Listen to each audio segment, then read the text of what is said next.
Shadows of Doubt is almost a year old, and this month we're expecting a major update, but before that happens this August, I wanted to offer some quick tips for those who are just starting out on some things I wish I knew before I started playing that aren't covered too much in the tutorial.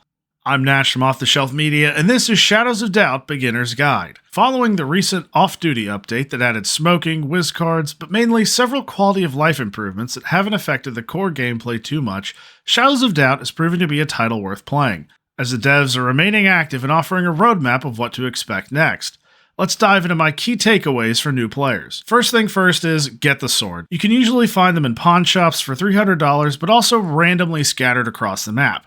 It's important to have if things turn violent, as one of, if not the most powerful melee weapon in the game, taking around 1 to 3 hits to KO an NPC. You might come across different guns during your playtime, but you should know you can't actually fire them, but the NPCs can fire at you, especially the enforcers who are invincible while on patrol. My next tip is breaking and entering for fast money early on.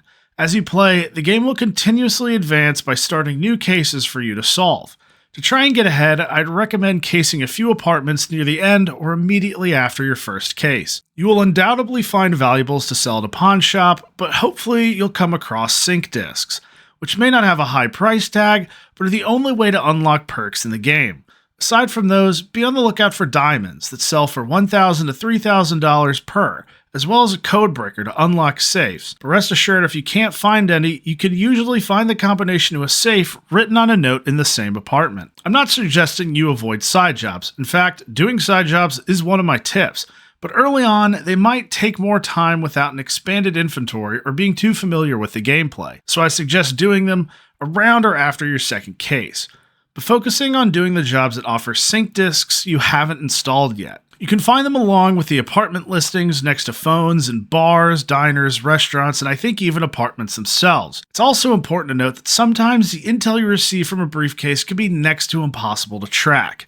You haven't done anything wrong if you're only told the shoe size and hair color of your target. It's part of being a random gen game, but it's not happened to me too often. Still, the possibility exists. My next tip is getting an apartment as quickly as possible. If you're just starting your game with a walkthrough activated, you probably have the setting turned on to start with the apartment. I highly recommend starting your next playthrough without one once you're familiar with the game. Either way, once you have one, you should make sure to furnish it with the bed, the shower, the towel, the water cooler, the snack machine, and if you're able, the phone and the phone book in that order. Those are going to allow you to get most of the buffs or get rid of most of the common negative buffs from the comfort of home.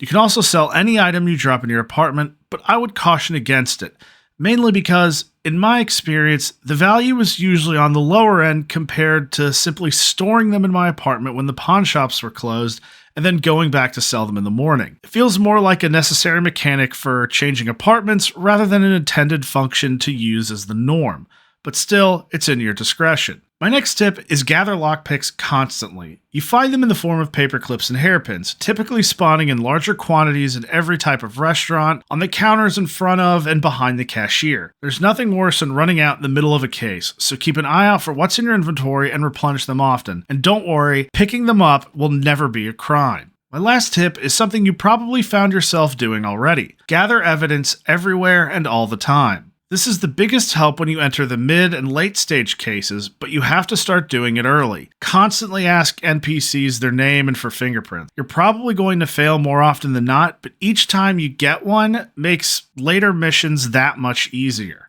You can also find employee boards everywhere, which offer massive intel by letting you know a person's name, what they do for work, and what they look like. And if you're breaking and entering into apartments, you'll also stumble across far more details about people. Something I can't stress enough is using the government database when you only have a name. Crunchers or computers in the city hall and hospital have this option on the desktop and give you far more information in a single source than anywhere else. This database can also be exploited, but I'll leave that at your discretion as well. If you want a slightly more in-depth guide, you can find it on our website, offtheshelfmedia.com, and I'll be sure to leave the link down below. Be sure to like and subscribe for future content on all things media, and let us know what you'd like us to review or play next. Till next time.